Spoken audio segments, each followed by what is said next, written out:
Welcome, everyone, to this Good Leadership Podcast. My name is Charles Good, your host and the president of the Institute for Management Studies. This podcast is designed to provide you with actionable insights and tools that you can use from discussing the research, stories, and background from recognized experts and practitioners to accelerate your impact in your current role. My guest today is Dr. Heidi Hanna, who is the Chief Energy Officer of Synergy Brain Fitness, a company providing brain-based health and performance programs to individuals and organizations, a founding partner of the Academy for Brain Health and Performance, and a fellow and advisory board member for the American Institute for Stress. She is also a New York Times bestselling author of several books, including the one that we're going to focus on today, which is The Sharp Solution. Welcome to the program, Heidi. Thank you. It's wonderful to be here. Love to hear about your background before we get into these topics about what got you interested in this brain-based approach to optimal performance. I always say this, and I don't mean it to sound at all like a joke, but I really grew up thinking my brain was broken. So from a very early age, I struggled with depression and anxiety. And around the age of about 12, I started actually fainting. And doctors couldn't figure out what was wrong with me and ultimately said it's probably just stress. And so I didn't know how to fix it. Obviously, I was like, okay, well, I have parents that stress me out. I have school, might be a little bit of a perfectionist, all of these things about who I was.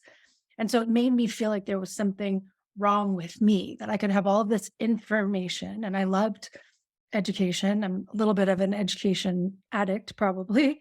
But I had all this information. I couldn't actually make it apply to my own life. So I think a lot of people in this field ended up in some version of that journey. In college, I actually went to college to play softball. I was a softball pitcher at Penn State.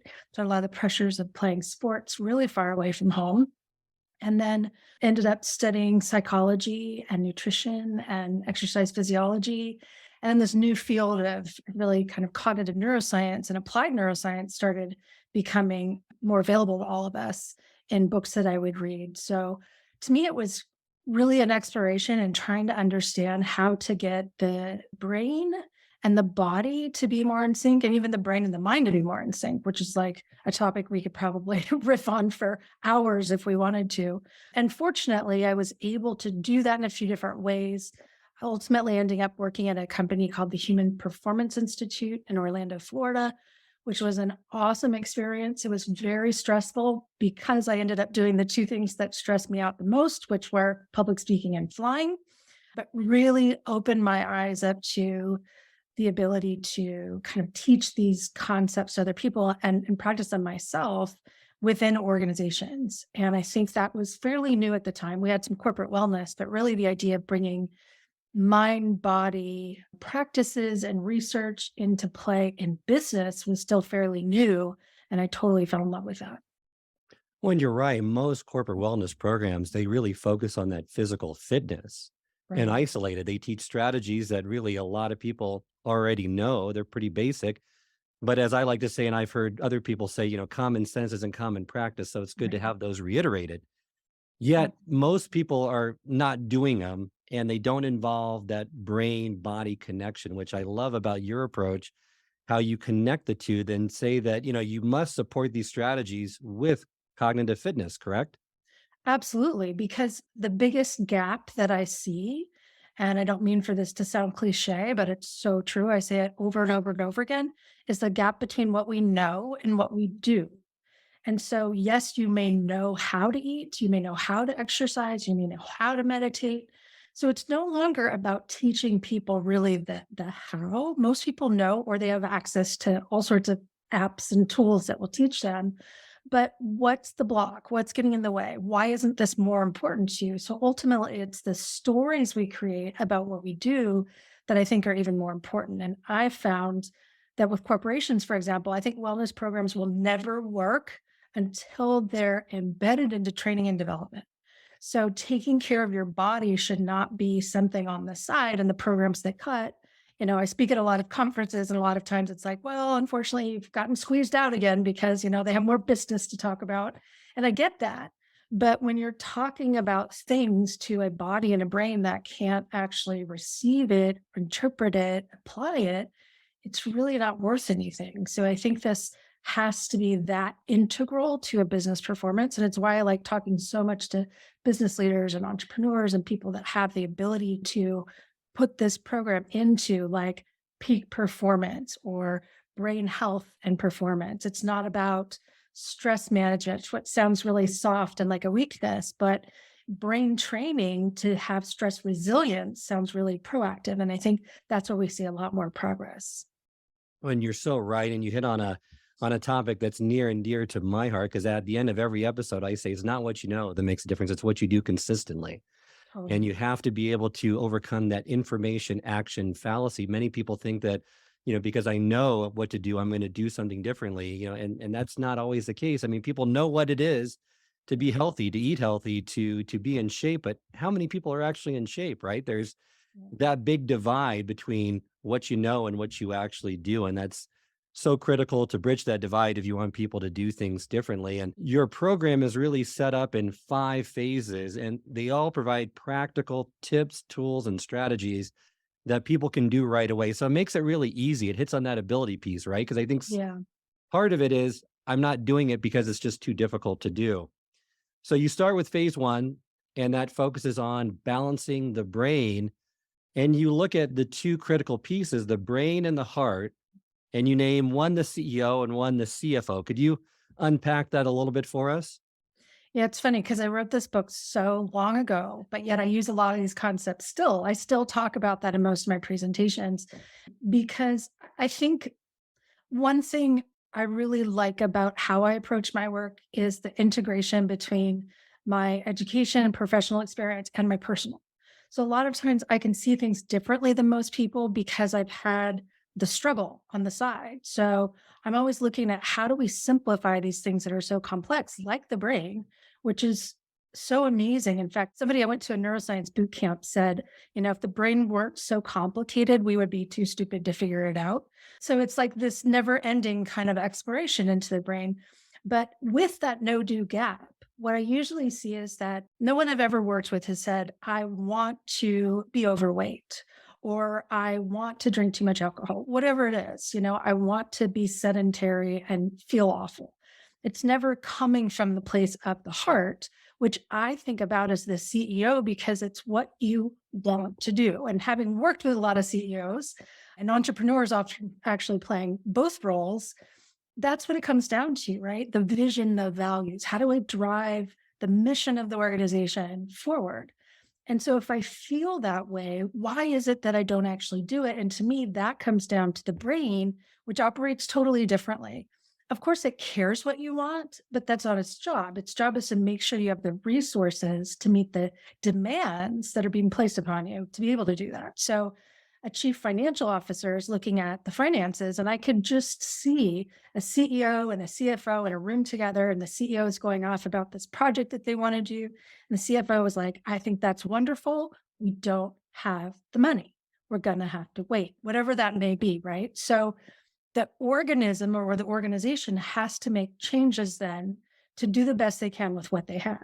And oftentimes that's why when we go to bed at night and promise ourselves tomorrow is going to be better and we're going to get a workout in, and then we don't sleep well, we're just feeling empty from our life for whatever reason. And we get up and it's like, not today.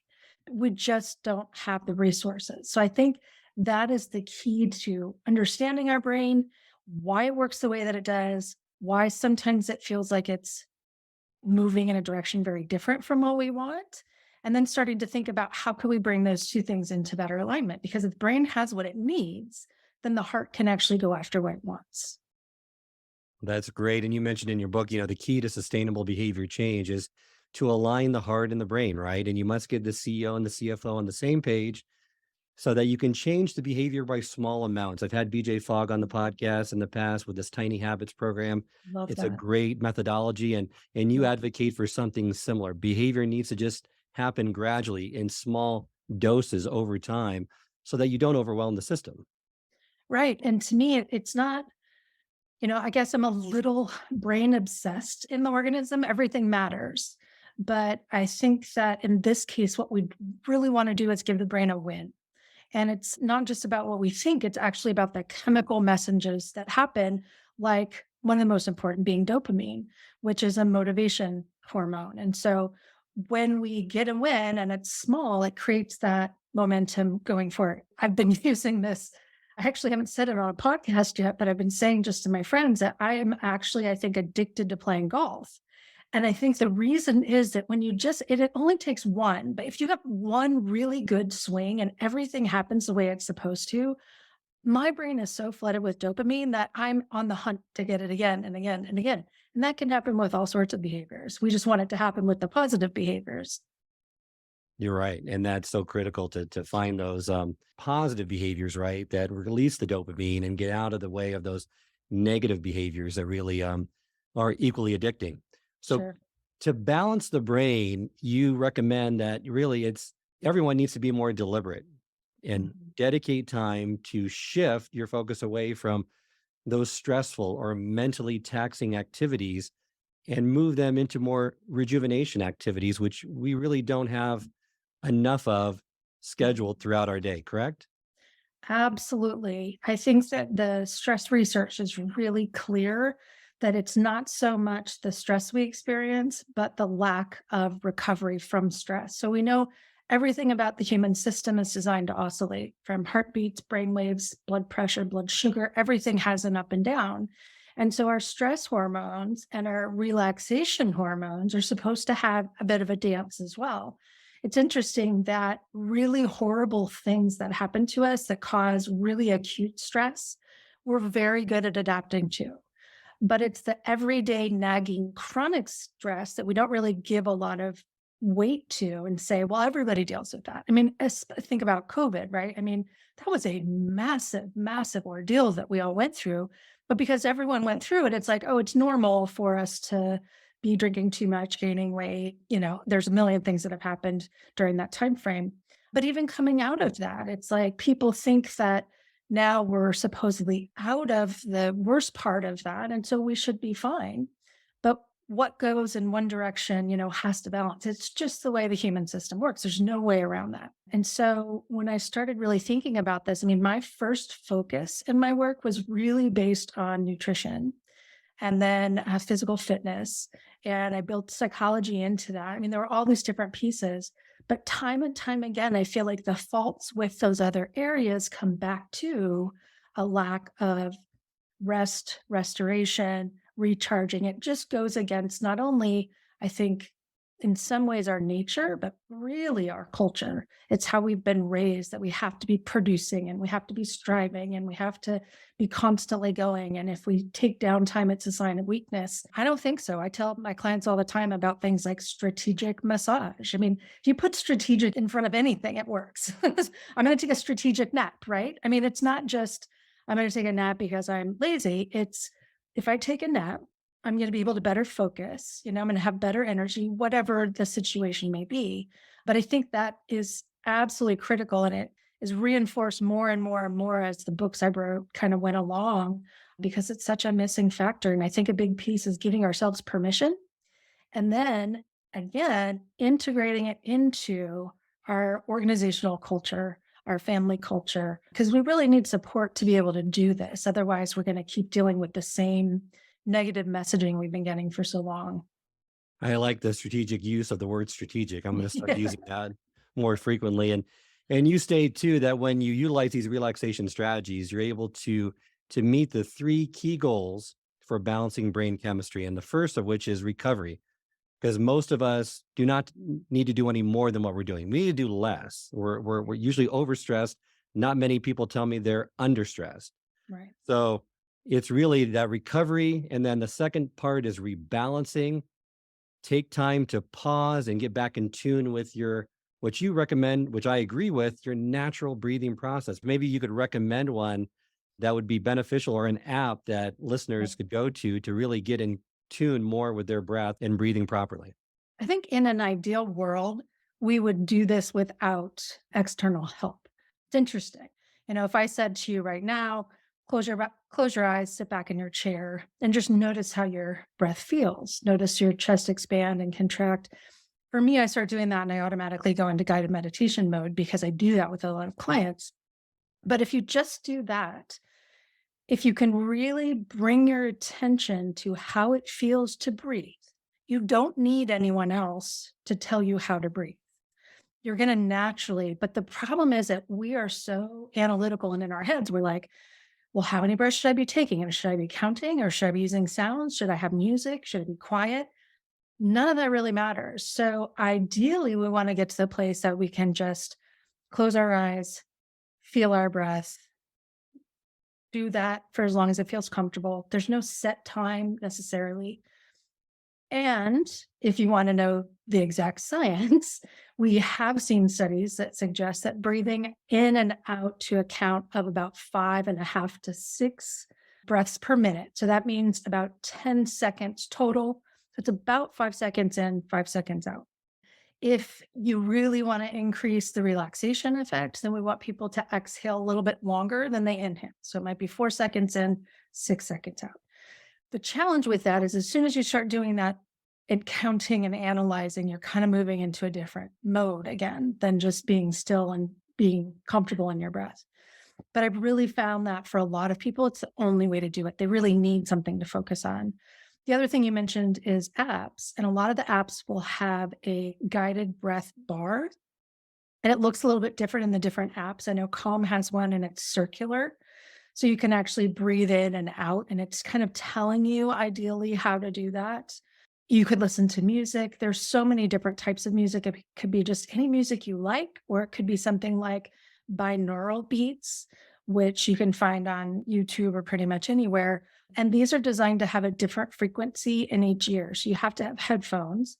And having a different frequency in each ear seems to change brainwave states. So it may be more calming or it may help you focus a little bit better.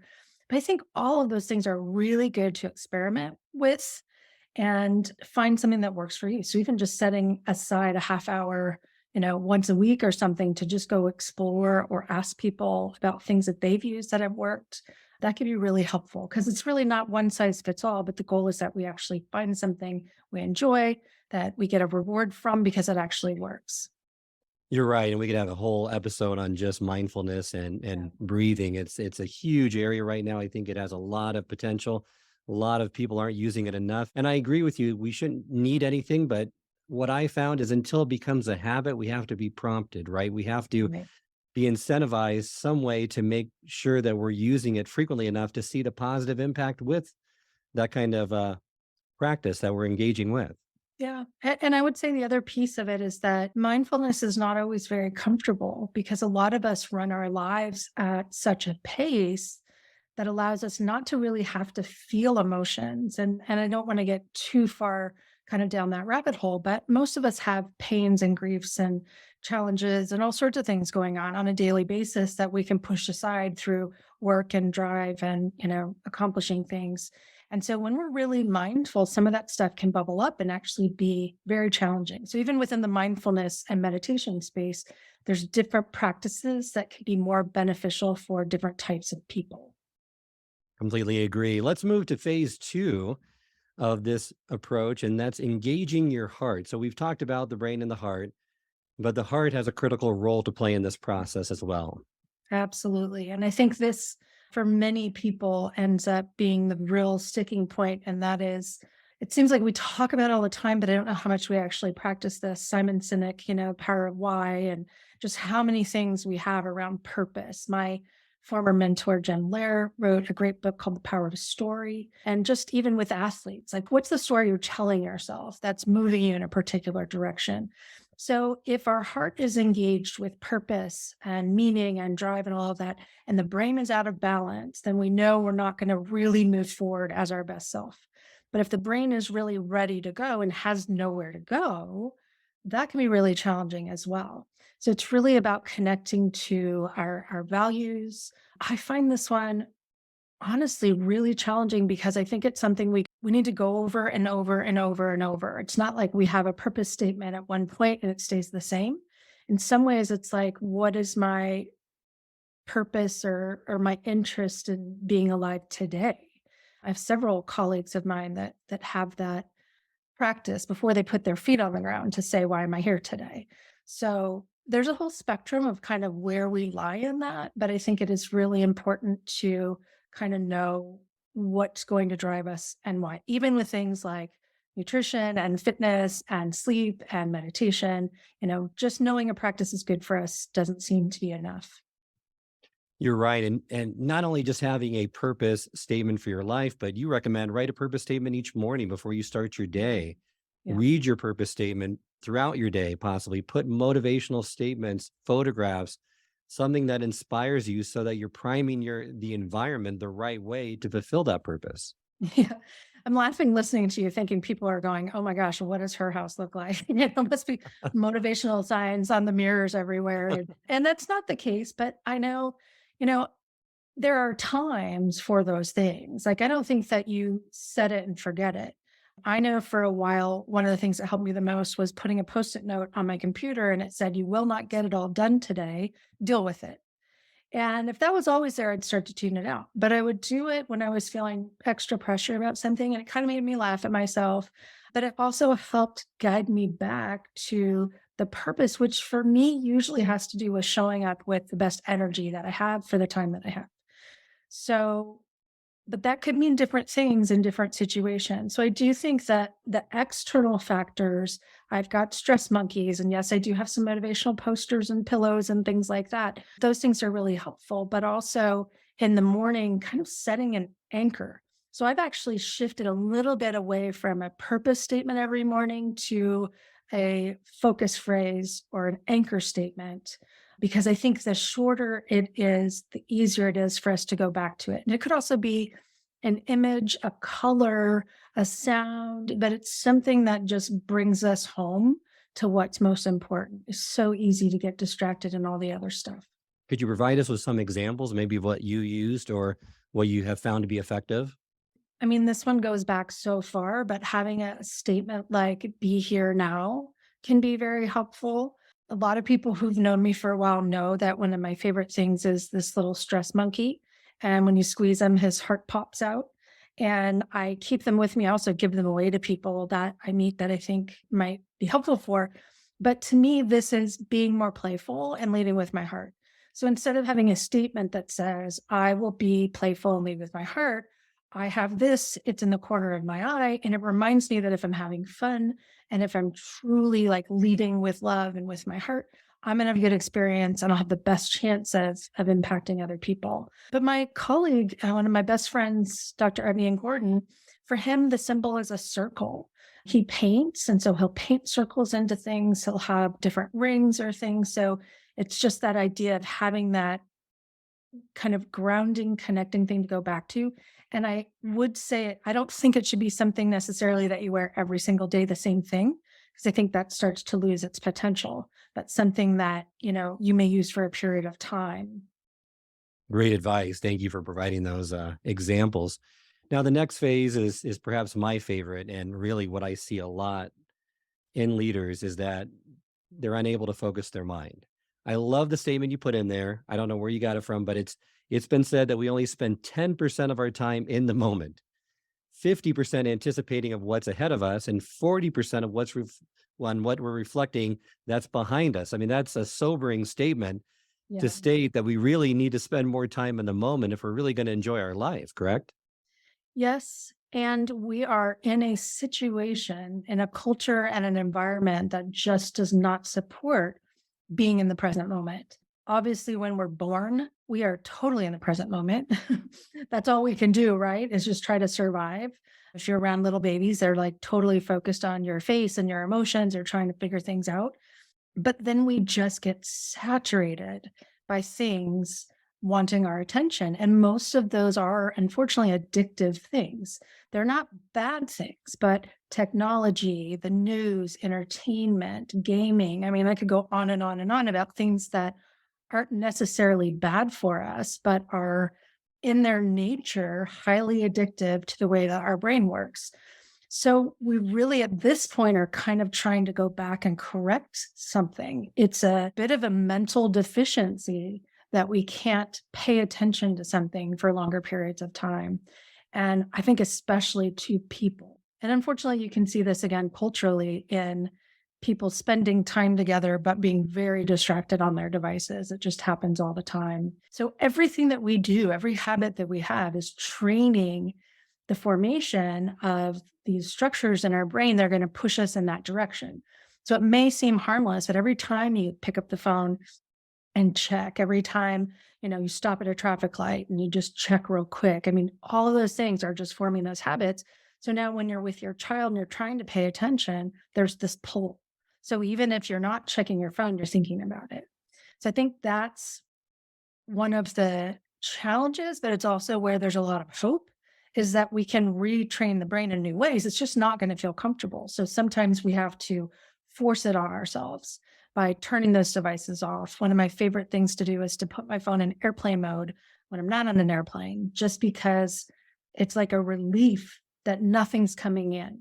I always have it on silent. I never answer the phone unless I have an appointment, unless it's an emergency. So just certain, I'm not saying everyone should do that, but certain rules we can have to start to allow our brain to be in the present moment. And I guess I would say the last thing about that is I do really believe that the biggest gift we can give anybody is our full attention and our energy, because most people are not getting that from the people around them. So it feels different when you actually get it. I completely agree with that. And mental focus and focusing your mind is almost a superpower these days. Yeah. What we talked about before, mindfulness meditation really builds upon that, because if you can't focus for any extended period of time, you can't do that deep work that really differentiates you and your brand. So Yeah. that you're really just, it's we are filled and our environment is rife with distractions. So having the ability to focus, and there's plenty of research to back up why mindfulness meditation really works to help develop that focus that you need, that will help you throughout this process. And then probably that's the first tool. The second tool is to realize that you can't do it all and you really need to be focused on doing one task at a time. Maybe you can speak a little more to multitasking and really how that's so detrimental to your productivity and your focus. I think most people by now have come across the research in the space or someone's told them about it, the myth of multitasking. And that was a big deal. I know when I first was working at the Human Performance Institute, it was like brand new to people when we were sharing that information. Now I think most people are familiar at this point with the myth of multitasking, so that the brain can't actually do two things at once and that there's a switch cost. So anytime we're going from one thing to the next, we lose time, we lose energy, we lose attention, all sorts of things. I think the other piece, though, that may be newer is that multitasking is stressful to the brain. So when we're multitasking, we're actually stimulating more stress hormones, which are toxic not only to our performance now, but are very toxic over time as those stress hormones build up. So they'll start to reshape the brain. And it's kind of like I was saying before, when we do those things, we're telling our brain it's necessary for our survival. Otherwise, the brain doesn't understand why we would be doing that. And so this leads to ADD, ADHD, potentially substance abuse. There's things that are much bigger than just making a mistake. So I tend to tell people, when you're multitasking, you're killing brain cells. It's kind of like the old drug commercials. This is your brain on drugs. Like this is your brain on multitasking. So to think about it at that level, hopefully makes it an even bigger priority for people. I No, hope. that's great. And common sense isn't common practice. So it's always nice to Totally. reiterate these things that people know they shouldn't be doing, but just to hopefully further reinforce why they shouldn't be doing them, and giving them more motivation to And maybe change just that behavior. also, because I'll get pushback a lot from people that say, well, I have to because of my job, then find areas that maybe you don't have to that you can stop. I'm studying a lot on addiction right now. So my brain's going back to addiction and thinking about, if someone was drinking too much and was like, well, I've got to do it on this day. And I might say, okay, well, where in your life are you doing it that you don't have to? It's kind of that, like, let's make it better. Just because you have to in some area doesn't mean that you have to all the time. So start picking away at that, and that's going to be more beneficial. That's a great approach. Let's now move to the next phase, which is energize your body. And you cover a lot of things in this phase. Diet, the three P's of diet: plan, prepare, and pack. I think that's great advice. It's simple, easy to remember, and it helps you to stay with a diet Yeah. for a longer period of time. Yeah. And just the word diet, I always cringe a little bit thinking most of us have bad associations with diet, right? That we're having to leave something behind. But I think the idea here again is just being more intentional about what we're eating, but also just as important when we're eating so that we're not going long periods of time without eating, making sure we're getting the right types of nutrients. Again, this information is all out there. So I didn't feel like I needed to go into detail about a nutrition plan per se, but there are certain things that we know are more helpful for the brain, certain nutrients, things like the Mediterranean diet, and not, eating at your desk, not multitasking, which a lot of us tend to do.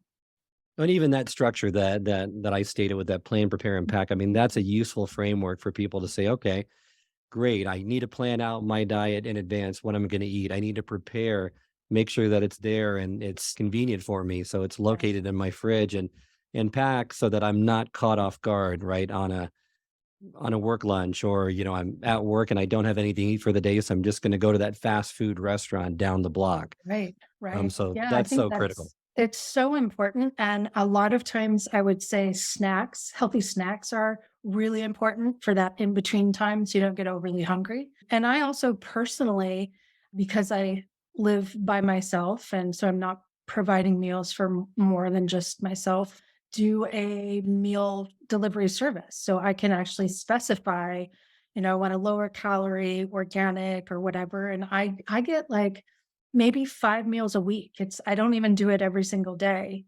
I'm good on breakfast and lunch, but dinners are often hard and when I wanna go splurge on something. So just knowing you've got some options there that are healthy, and there's some super affordable programs out there. I feel like it's cheaper than buying the groceries that just, wilt away in my refrigerator anyway. So, there's a lot of things out there that can help you out to make sure that you're always prepared.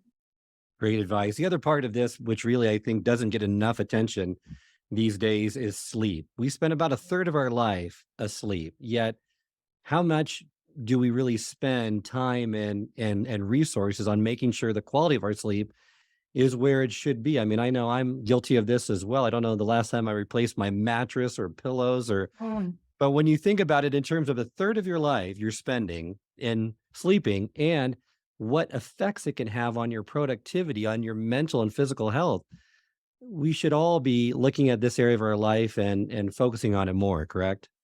Absolutely. I think that why people don't is because they feel very out of control with it, meaning they don't sleep well.